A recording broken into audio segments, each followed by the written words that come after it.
Welcome back, everybody, to Between the 20s. We're continuing our NFL free agency franchise tag, all things off-season series with the Miami Dolphins today. The big signing that came out of South Beach, Will Fuller, the former Texan receiver, going to Miami. Miami also just traded back from 3 to 12 and then back up from 12 to 6 in the draft. So a lot of things are going to happen. Could draft a receiver. But we're talking all things passing with the Miami Dolphins today. So we'll kick it off with Amer Mansour. How do you feel about Will Fuller, and how does this impact the Dolphins and guys like Devontae Parker, who, as we all know, you love? Hey, he was solid last year. I will say he had some games. So the thing with Will Fuller, it's always been his health. Whenever he's on the field, he produces. He can take the top off the defense. He's got blazing speed. He's got good hands. He's not huge, but he can make plays on the ball. And so the talent's there.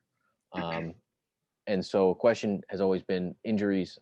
He's actually coming off a suspension from last year for PEDs. He's still got one more game to serve at the beginning of this year. But I think I'm not too sure what to think of the Miami offense this year. I think with Tua at the helm, if he can take a step, this offense could be great. And that would, of course, help Will Fuller. Also help Devontae Parker as well. But I guess I'm not too sure what to think. Mike Gesicki's in there as well as a fantasy option. But I think a big thing that hinges this whole the way this offense is going to run this year is that number 6 pick that they have. I've heard some rumblings. They're trying to get a wide receiver. They're trying to get a playmaker. Everyone knows Jamar Chase is probably at the top of the draft, maybe Devontae Smith. And Kyle Pitts is another pass-catching option that the Dolphins could take at 6. So that would improve the offense, but I think that would also cut into the role that Will Fuller and Devontae Parker play. Any of those guys would improve Tua's stock. Maybe if he takes a jump, he could be a fantasy relevant quarterback. But right now there are a lot of question marks. We'll have to see after draft day. I'm leaning towards them taking one, so I think that Will Fuller's value takes a little bit of a hit, but he could still be a big play, win you a week guy on any given week. Yeah, I mean, it definitely comes down to just the passing game in general, as Amer kind of talked about. There's a lot of speculation on what's going to happen there, and I don't think we can say definitively what, exactly where we're going to value Will Fuller and Devontae Parker until we answer those questions. But, I mean, just looking at last year's stats, the Dolphins were 20th in passing yards, which, I mean, that's not going to do a lot for you. And this is also with Ryan Fitzpatrick, who is probably more likely to, air the ball a little bit more as opposed to kind of a more conservative Tua, who's, learning the system and probably not going to take as many risks. And so I think you definitely have a ceiling there that is not that high.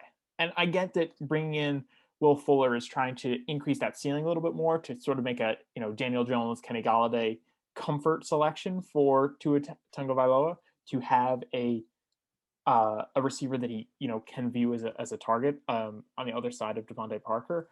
But even with that in mind, I don't think this offense is going to be in the top half of the league in passing yards this year. So I think that severely limits the upside of both of these receivers. And then we're also not sure what the target share is going to be between the two of them. I mean, Devontae Parker, I think, had very solid target share last year. Really the only receiver there other than Mike Gesicki, the only wide receiver, and then pass catching along with Mike Gesicki, I'd say, of fantasy relevance. So I'm not really thrilled about either of these two. And I definitely think, as Amer has pointed out in a few of our other videos, we're going to see where they come out in terms of ADP and then kind of reevaluate, I think, at that point. But as of right now, I'm not jumping to grab Will Fuller or Devontae Parker. Yeah, I agree with you guys where I kind of view Will Fuller and Devontae Parker as cannibalizing each other. They're going to be very similar kinds of players. Parker's probably a little more polished as an athlete, but Will Fuller is faster, a little more dynamic. I think just adding them in the same offense just kind of hurts.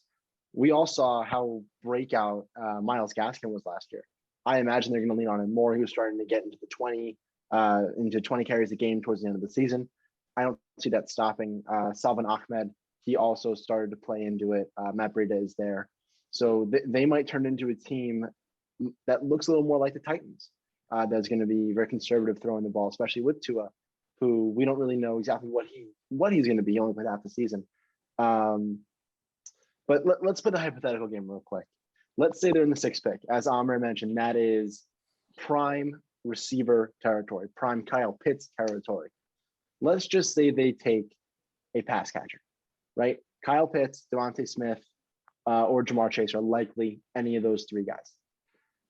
They take a pass catcher with the 6th overall pick. Do you trust Devontae Parker and or Will Fuller as, I don't think any way they'd be a wide receiver 2, but as a weekly flex, with or without drafting a pass catcher at 6? I would not draft either of those guys to be a flex play. I might draft him later, maybe as like a breakout kind of guy late in the draft, especially Will Fuller. Obviously, he's got the upside.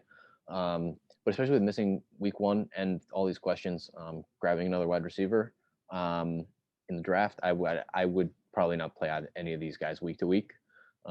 Maybe a good matchup, or if one of them breaks out, then obviously I'd go for those guys. But I think Will Fuller's more likely, but neither of these guys are probably going to be in the top probably 8 rounds of my draft.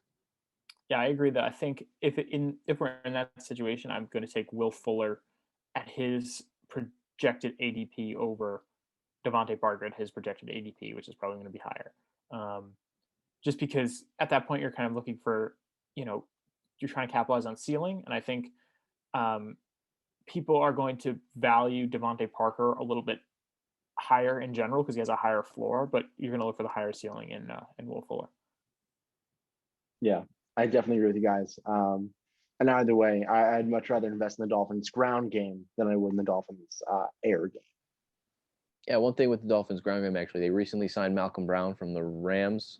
So who knows? Might be actually a tougher go for fantasy, although their running backs, their running attack might be better. So who knows? Yeah, bunch of breakouts, bunch of good players. Didn't matter who they played. It was a plug and play 100 yards, whoever was in the Miami backfield last year.